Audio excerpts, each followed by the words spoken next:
In ancient Rome, punishment wasn't just about retribution. It was often a spectacle, a means to deter others from committing similar offenses. Some of the punishments handed out were truly brutal, reflecting the harshness of the times and the attitudes towards crime and order. Let's delve into some of the worst punishments in the annals of Roman history, but beware, it's not for the faint-hearted. Make sure to subscribe for more interesting content. 1. Crucifixion.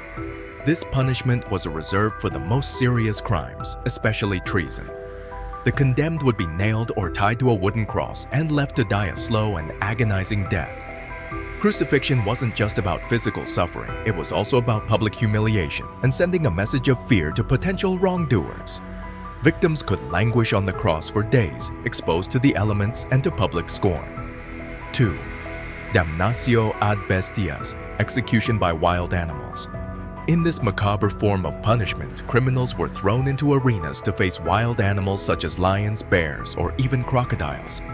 This spectacle was a popular form of entertainment for the masses, combining the thrill of the hunt with the punishment of the condemned.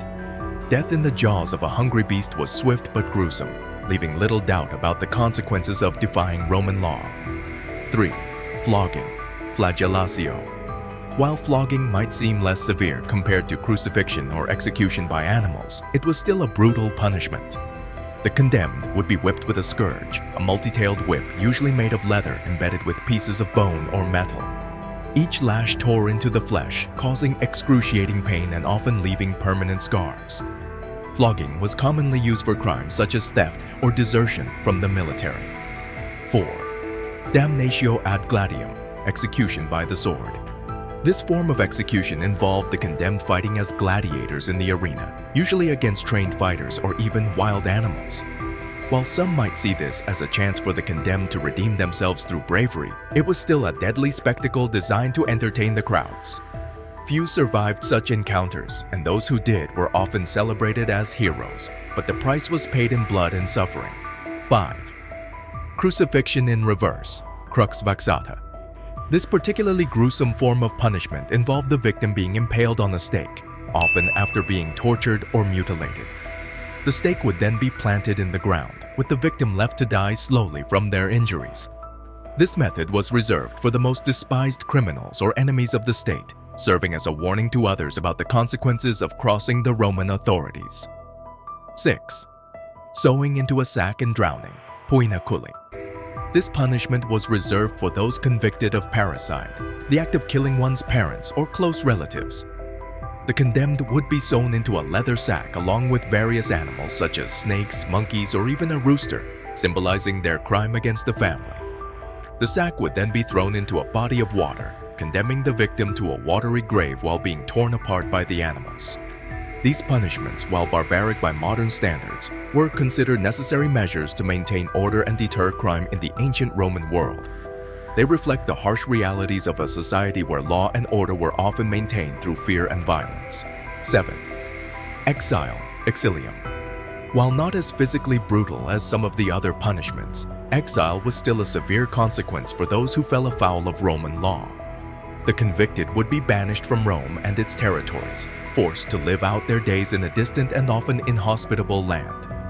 Exile not only removed the offender from Roman society, but also served as a warning to others of the consequences of their actions. 8.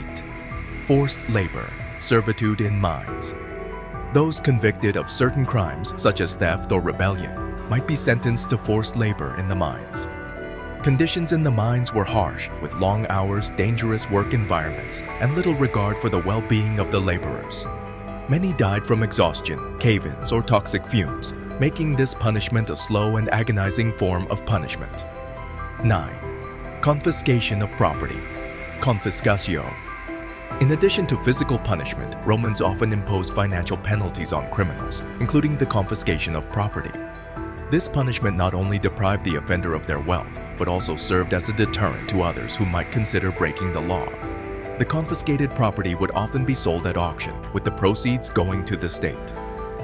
10. Public humiliation, infamia. In addition to physical punishments, Romans also used public humiliation as a form of punishment. Offenders might be subjected to public ridicule, such as being paraded through the streets or having their name posted in a public place. This form of punishment aimed to shame the offender and deter others from following in their footsteps. While the punishments of ancient Rome may seem harsh by today's standards, they were a reflection of the values and attitudes of the time. Punishments served not only to punish the offender, but also to maintain social order and reinforce the authority of the state. Despite their severity, these punishments were considered necessary for the stability and security of Roman society.